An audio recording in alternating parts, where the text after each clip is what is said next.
আরজিকরে আর্থিক দুর্নীতিকাণ্ডে তল্লাশি ইডির। ধৃত সন্দীপ ঘোষ ঘনিষ্ঠ ব্যবসায়ী স্বপন সাহা। স্বপন সাহার বাড়ি থেকে উদ্ধার একাধিক সামগ্রী। বেগুনি রঙের ব্যাগ নিয়ে বেরিয়ে যান 3 ভ্যালুয়ার সোনা ও নগদ উদ্ধার। ইডি সূত্রে এমনটাই খবর। সল্টলেকের বি ব্লক সহ একাধিক বাড়িতে তল্লাশি। সল্টলেকের CK242 এই বাড়িতেও তল্লাশি চালানো হয়। বিপুল পরিমাণে কালো টাকা বিনিয়োগ করা হয়েছে বিভিন্ন ব্যবসায়, এমনটাই ইডি সূত্রে খবর পাওয়া যাচ্ছে। শুভজিৎ আমাদের প্রতিনিধি রয়েছেন, এই মুহূর্তে কথা বলবো শুভজিতের সঙ্গে। শুভজিৎ, ইডি সূত্রে কি জানতে পারা যাচ্ছে দুর্নীতি সম্পর্কে?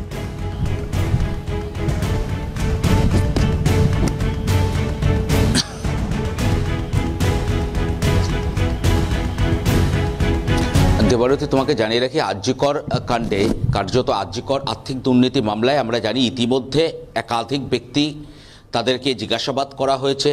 আমরা জানি যে ডক্টর সন্দীপ ঘোষ, তাকে সিবিআইয়ের পক্ষ থেকে গ্রেপ্তার করা হয়েছে। এই মুহূর্তে এনফোর্সমেন্ট ডিরেক্টরেটের পক্ষে মূলত এই গোটা যে কার্যত আর্থিক দুর্নীতি মামলা, সেই মামলার যে বিপুল পরিমাণে কালো টাকা বা অর্থ, সেই অর্থ এই মুহূর্তে কোথায় রয়েছে, কোথায় কোথায় বিনিয়োগ করা হয়েছে, কাদের কাছে এই অর্থ রয়েছে, এই সমস্ত বিষয়গুলি মূলত জানার চেষ্টা করছেন এনফোর্সমেন্ট ডিরেক্টরেটের আধিকারিকরা।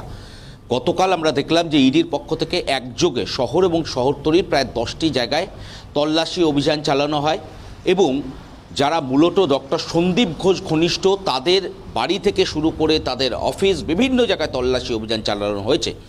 গতকালই আমরা দেখেছি যে সল্টলেকের এক ব্যবসায়ী স্বপন সাহা, তার যে বাড়ি, সেই বাড়িতে তল্লাশি অভিযান চালান এনফোর্সমেন্ট ডিরেক্টরেটের আধিকারিকরা। এবং শুধু বাড়ি নয়, তোমাকে জানিয়ে রাখি, সল্টলেকের বি ব্লকে, যেখানে এই মুহূর্তে আমি উপস্থিত রয়েছি, এই বাড়িটি ছাড়াও তার আরও 4টি বাড়ি, সেখানেও কিন্তু তল্লাশি অভিযান চালিয়েছে এনফোর্সমেন্ট ডিরেক্টরেটের আধিকারিকরা। তারা মনে করছেন যে বিপুল পরিমাণে কালো টাকা বিভিন্ন ব্যবসায় ডক্টর সন্দীপ ঘোষ ঘনিষ্ঠরা তারা বিনিয়োগ করেছিলেন। ঠিক সেভাবেই এই স্বপন সাহা, যিনি পেশায় ব্যবসায়ী, তার বাড়িতে তল্লাশি অভিযান চালানো হয়। গতকালই ইডি সূত্র খবর পাওয়া যাচ্ছে যে বিপুল পরিমাণে নথি একদিকে যেরকম এই স্বপন সাহার বাড়ি থেকে উদ্ধার করা হয়েছে, একই সঙ্গে উদ্ধার করা হয়েছে বহুমূল্য সোনার অলংকার, এবং যার পরিমাণ যথেষ্ট পরিমাণে কিন্তু তা কিন্তু বেশি।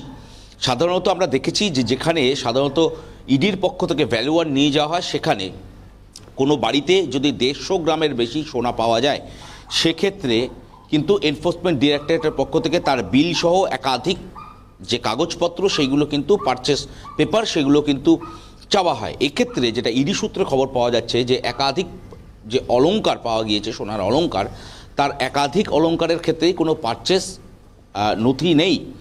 সেইগুলিকে জিজ্ঞাসা যখন করা হয়, তখন কিন্তু কোনো সদুত্তর এই ব্যবসায়ীর পক্ষ থেকে দেওয়া হয়নি। শুধু তাই নয়, একদিকে যেরকম বিপুল পরিমাণে সোনা পাওয়া গিয়েছে, অন্যদিকে পাওয়া গিয়েছে নগদ টাকাও।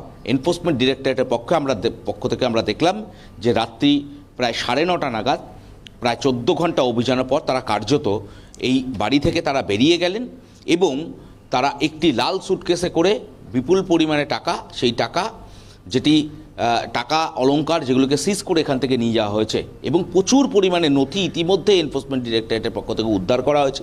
তারা মনে করছেন যে এই স্বপন সাহা বিভিন্ন ব্যবসায় এই কালো টাকা বিনিয়োগ করেছিলেন এবং সে সমস্ত নথি আগামী দিনে এই গোটা তদন্তকে এগিয়ে নিয়ে যেতে সাহায্য করবে।